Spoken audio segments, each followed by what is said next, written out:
Coming game. You guys know we're wearing black at the next game, right? Good. That's a rumor, right? Yeah. But anyway, I just wanted to address the name, image, and likeness situation, and I'm going to be brief because I can't talk about the work that the working group is doing. I can share with you that we'll submit our report to the Board of Governors October 29th in Indianapolis or Atlanta, I'm not sure where it is. Present our report. Working group is a diverse group. It represents all divisions, divisions 1, 2, and 3.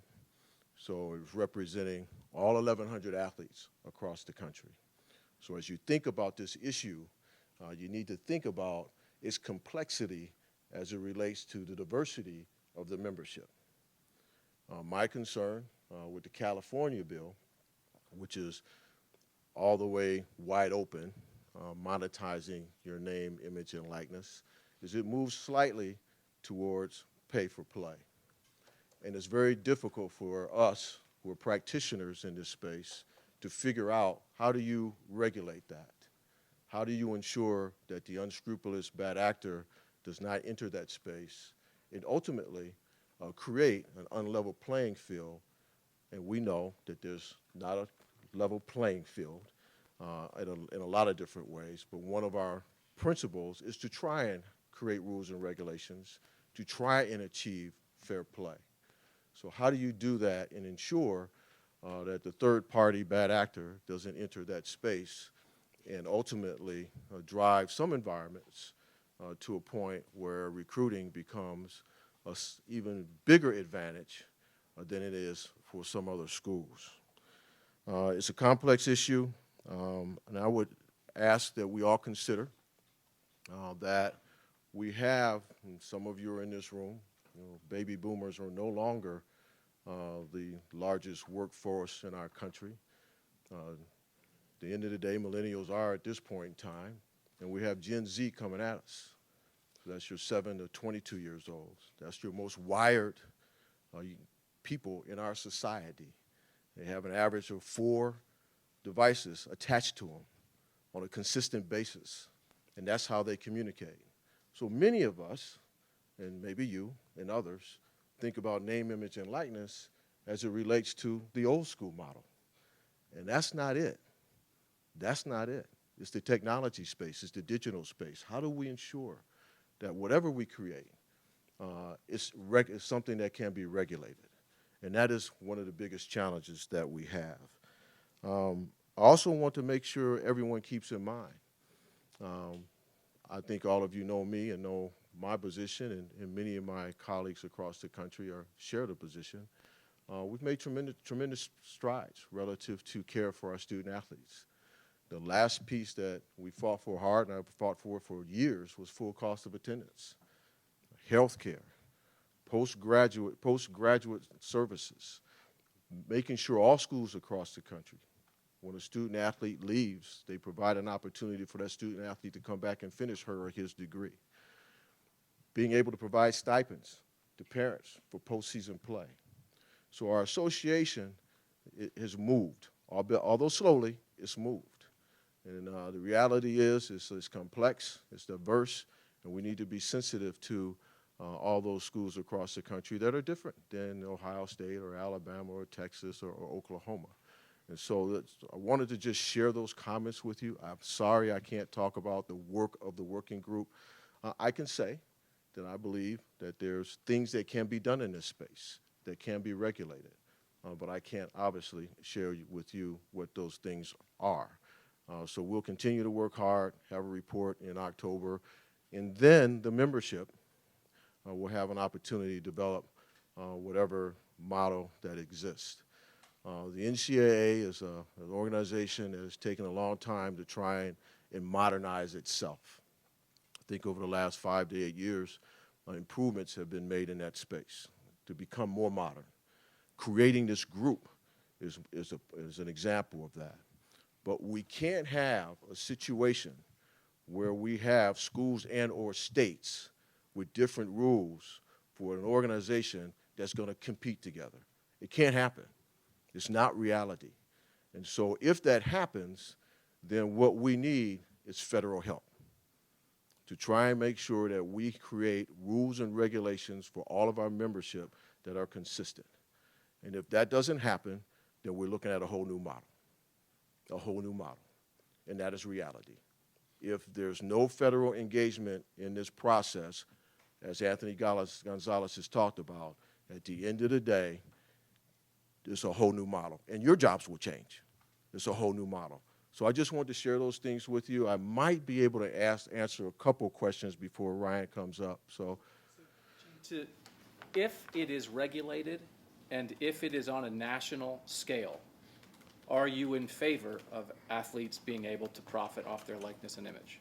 I wish I could say my answer to that, but I can't, Doug. I got to be fair to my committee members and to my association. But that, and as you just mentioned, Anthony, you liked to tweet about Anthony Gonzalez earlier. You believe strongly that whatever happens, it needs to be on a national, yes, federal issue, that it's not piecemeal. That's exactly right. That's exactly right.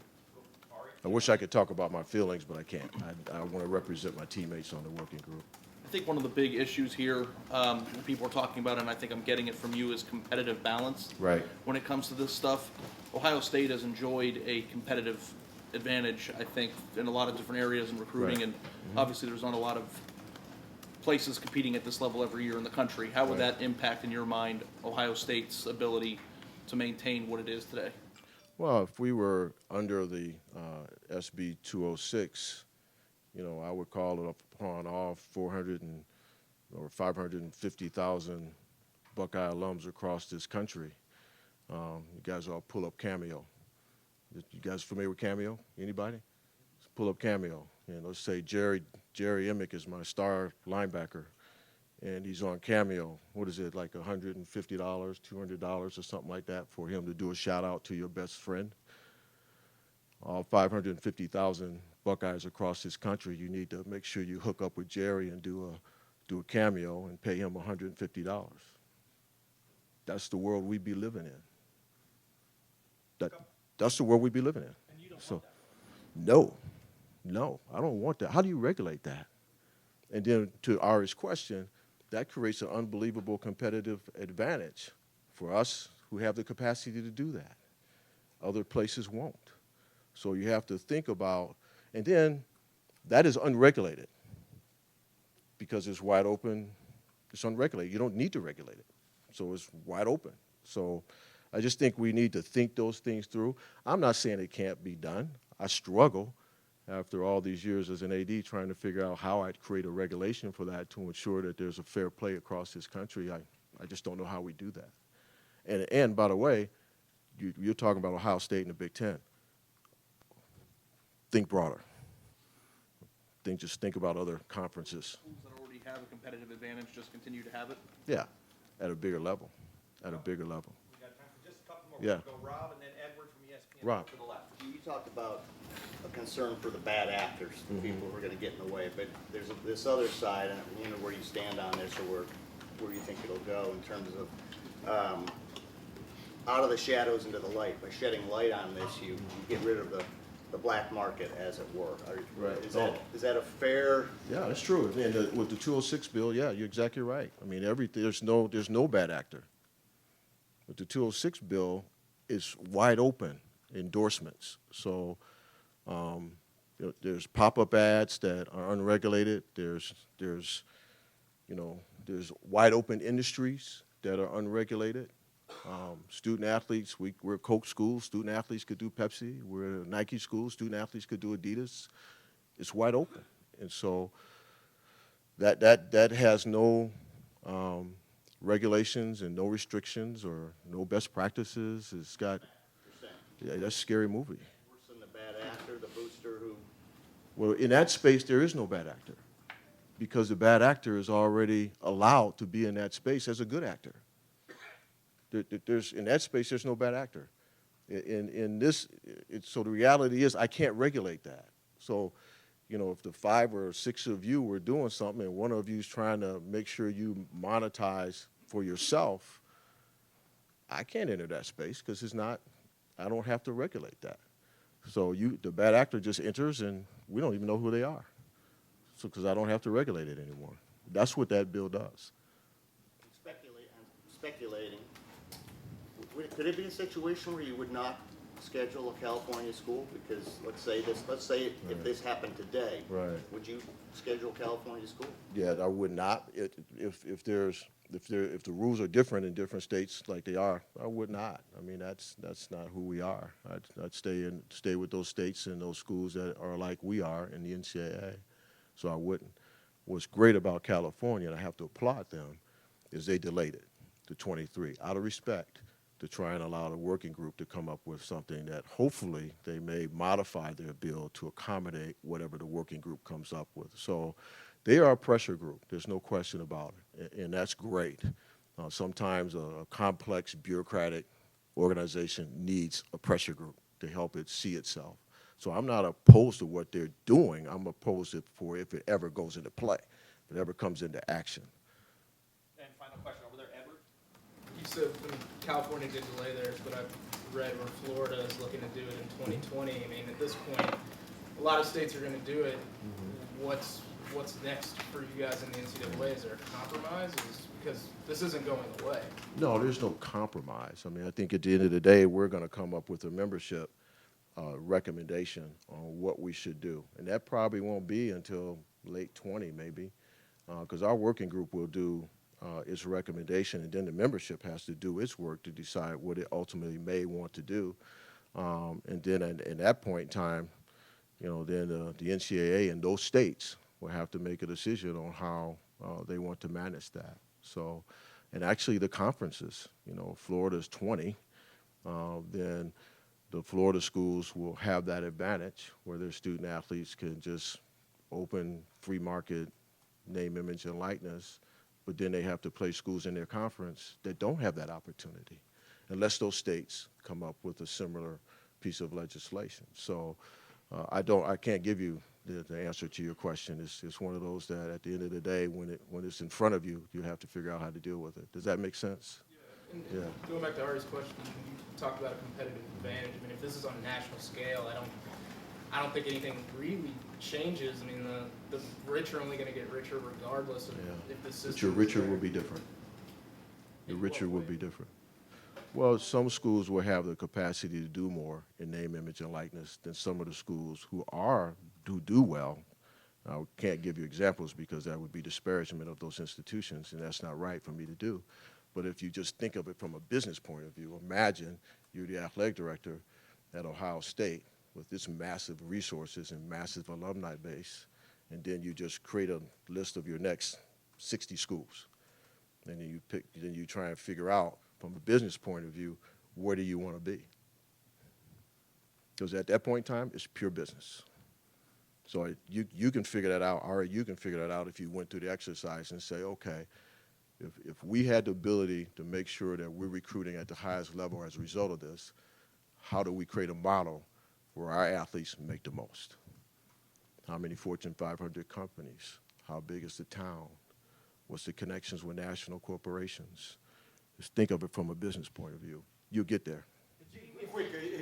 Hey, wait a minute. What are you doing? Do you work? Yeah. Is he like just freelancing? Super popular podcast. By the way, I claim it. new policy. Anybody that's not working, they got to pay to get in this room. Yeah. I did Okay, pay he's for got to it. buy a ticket. Gene, this is business right here. I did Oh, is that his This is business? business. So, I am wait a working. minute. Wait, my NIL has a price. But I have a good question for To you. Everybody has seen Look, I this see how he coming. dodged me. Everybody's seen this coming for a while. Has the NCAA dragged its feet on coming up with the quote no whole question. new model? No, no I mean, where do question, Tim. you know, I'm sorry I wasn't That's- more forceful on that. The NCAA has taken a long time to modernize. Cost of attendance took longer than it should have took. Paying postseason stipends for championships took longer than it took. We wanted to do this or talk about it a long time ago, but we had lawsuits hanging over our heads. So, yeah, you're exactly right. It's a large bureaucratic organization. Very much happy to be a part of it because there's a lot of good. There's no better time to be a student athlete than today. All you guys do is do the math. If you're a full ride scholarship, cost of attendance, and you happen to be on Pell, do the math on a monthly basis what you're netting. And I had $10 of laundry money. So at the end of the day, this is the best time to be a student athlete. even though there's more things we could do as we move forward. So I got to go. Thank you very much. Thanks for watching. Subscribe below to get the latest videos from Lettermen Row. We got Letterman Live, we've got the practice report, we got rapid reaction. Hey, and you know we got Buckeye IQ with Zach Bourne. For sure, we got recruiting breakdowns with Berm. We got whatever you need. Ohio State football and Ohio State athletics, we've got you covered here at Lettermen Row.